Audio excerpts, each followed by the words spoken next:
Sungguhnya di antara tanda-tanda kekuasaan Allah Subhanahu wa taala, Allah menurunkan hujan yang menghujani bumi dan menghujani manusia. Dan ayat-ayat yang berbicara tentang hujan sangat banyak dalam Al-Qur'an. Terkadang Allah menyebutkan hujan sebagai air untuk bersuci, wa anzalna minas samaa'i ma'an tahura, dan kami turunkan dari langit hujan untuk bersuci. Kemudian terkadang Allah sebutkan hujan sebagai rizki. Kata Allah Subhanahu wa taala, rizqan lil ibad. Sungguhnya hujan adalah rizki bagi hamba-hambanya. Walladzi anzala minas samaa'i ma'an lakum minhu syarabun wa minhu syajarun fihi tusimun. Yumbitu lakum bihi zar'a waz zaituna wan nakhila wal a'nab wa min kulli thamarat. Inna fi dzalika laayatan liqaumin yatafakkarun. Kata Allah Subhanahu wa taala, Dia yang telah menurunkan hujan untuk menjadi minuman bagi kalian dan juga untuk menumbuhkan tumbuhan. Kemudian kalian menggembalakan hewan-hewan kalian di tumbuhan-tumbuhan tersebut, dan juga untuk menumbuhkan sayur mayur, untuk menumbuhkan korma, kemudian zaitun, dan juga untuk menumbuhkan buah-buahan. Kemudian kata Allah, semuanya itu adalah tanda akan kebesaran Allah bagi orang yang mau berfikir. Dan sungguhnya manfaat dari hujan sangatlah banyak. Dan Allah Subhanahu wa taala menyuruh kita sebagai hamba-hambanya untuk merenungkan tentang hikmah dari diturunkannya hujan. Makanya Allah mengatakan, inna fi dzalika laayatan liqaumin yatafakkarun. Sungguhnya pada yang demikian itu ada tanda-tanda kebesaran Allah bagi kaum yang berfikir. Dalam ayat yang lain kata Allah Subhanahu wa taala, laayatil liqaumin yaqilun. Sungguhnya yang demikian itu ada tanda-tanda kebesaran Allah bagi orang-orang yang berakal. Oleh karenanya, jika seorang ingin mendapat pujian dari Allah Subhanahu wa taala, maka hendaknya dia merenungkan tentang agungnya Allah Subhanahu wa taala dalam salah satu ciptaannya, yaitu tentang hujan. Pada kesempatan yang berbahagia ini, saya ingin menyebutkan 3 perkara hikmah di balik diturunkannya hujan yang Allah menyuruh kita untuk merenungkan tentang 3 perkara ini. Dari sekian banyak perkara tentang hujan. Yang 3 perkara ini Allah sebutkan dalam surat Al-Hajj. Kata Allah Subhanahu wa taala, wa taral arda hamidatan fa idza anzalna 'alaiha al-ma' ihtazzat wa rabat wa anbatat min kulli zawjin bahij. Dzalika bi anna Allah huwal haqq wa annahu yuhyil mauta wa annahu 'ala kulli syai'in qadir. Wa anna as-sa'ata 'atiyatun la raiba fiha wa anna Allah yab'atsu man fil qubur. Kata Allah Subhanahu wa taala, dan kau melihat bumi dalam kondisi kering. Tiba-tiba kami turunkan hujan kepada bumi tersebut, maka bumi tersebut kemudian menghijau, kemudian tumbuh, tumbuh karena hujan yang Allah turunkan kepada bumi tersebut. Kata Allah Subhanahu wa taala, yang demikian itu agar kalian tahu bahwasanya Allah adalah Al-Haq, Dialah yang satu-satunya disembah.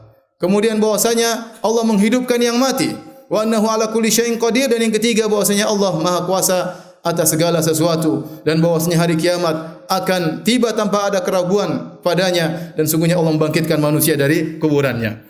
Dalam ayat-ayat ini Allah menyebutkan 3 fungsi hujan untuk kita renungkan. Di antaranya yang pertama, Allah mengatakan wa annahu ala kulli syai'in qadir, bahwasanya Allah Maha Kuasa atas segala sesuatu. Lihatlah hujan, makhluk yang menakjubkan. Bagaimana Allah menciptakan hujan?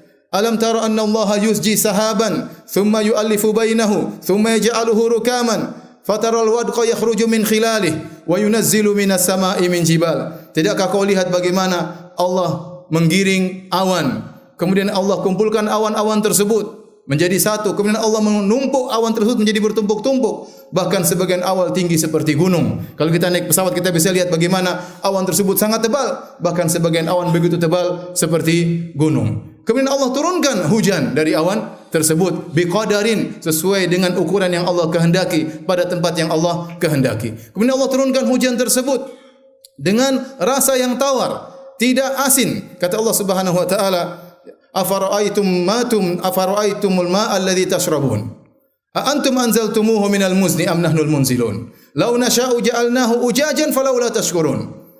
Tidakkah kalian lihat bagaimana tentang air yang kalian minum?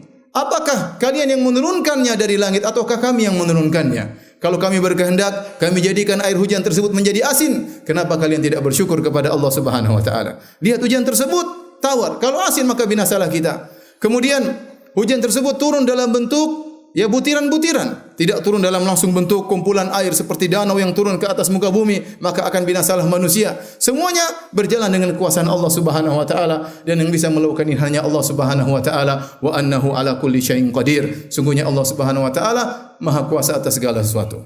Kemudian fungsi kedua yang Allah sebutkan dalam surat Al-Hajj tentang hujan, yaitu hujan mengingatkan kita bahwasanya akan ada hari kebangkitan. Kata Allah Subhanahu wa taala, wa annahu yuhyil mauta, bahwasanya Allah Subhanahu wa taala dialah yang menghidupkan yang telah mati. Allah Subhanahu wa taala menyebutkan, wa nazzalna minas samaa'i ma'an mubarakan fa ambatna bihi jannati wa habbal hasid wan nakhla basiqatin laha tal'un nadid rizqan lil ibad wa ahyayna bihi baldatan maita kadzalikal khuruj. Kami turunkan hujan, kemudian kata Allah Subhanahu wa taala, sebagai rizki bagi hamba-hambanya. Kemudian kata Allah Subhanahu wa taala di akhir ayat, kadzalikal khuruj, demikianlah kami keluarkan manusia dari kuburan-kuburan mereka. Demikian juga Allah Subhanahu wa taala berfirman, wa huwal ladzi yursilur riyaha bushran baina yaday rahmatih hatta idza aqallat sahaban thiqalan suqnahu li baladin mayyit fa anzalna bihi al-ma' fa akhrajna bihi min kulli thamarat kadzalika nukhrijul mauta la'allakum tadhakkarun. Dialah Allah Subhanahu wa taala yang telah mengirimkan angin berhembus sebagai kabar gembira akan turunnya hujan. Kemudian Allah turunkan hujan, kemudian Allah tumbuhkan tumbuhan. Kata Allah Subhanahu wa taala di akhir ayat, kadzalika nukhrijul mauta, demikianlah kami mengeluarkan mayat-mayat dari kuburan mereka agar kalian ingat, agar kalian sadar.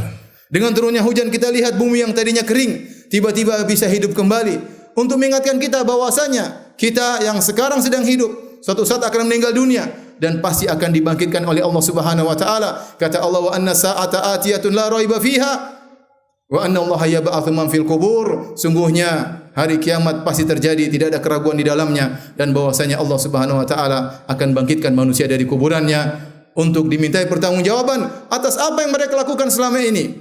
Dimintai pertanggungjawaban atas apa yang mereka lihat, apa yang mereka dengar, apa yang mereka ucapkan, apa yang mereka komentari, semuanya akan dimintai pertanggungjawaban oleh Allah Subhanahu wa taala.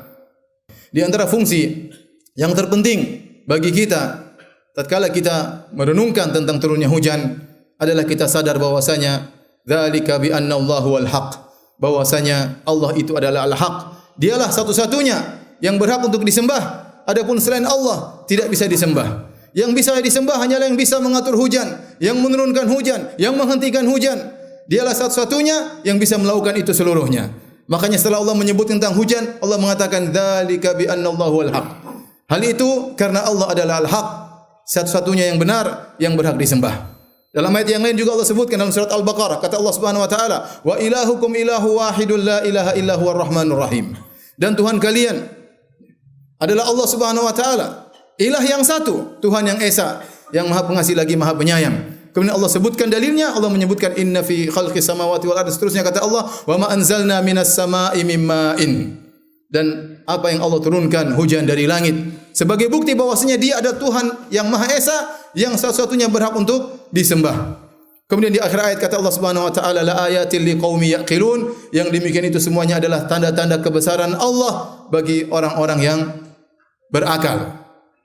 Oleh karenanya, jika Allah berkehendak, Allah bisa menjadikan hujan yang Allah namakan dengan rahmat, Allah bisa menjadikan hujan tersebut sebagai azab. Sebagaimana Allah jadikan hujan sebagai azab bagi kaum Nuh.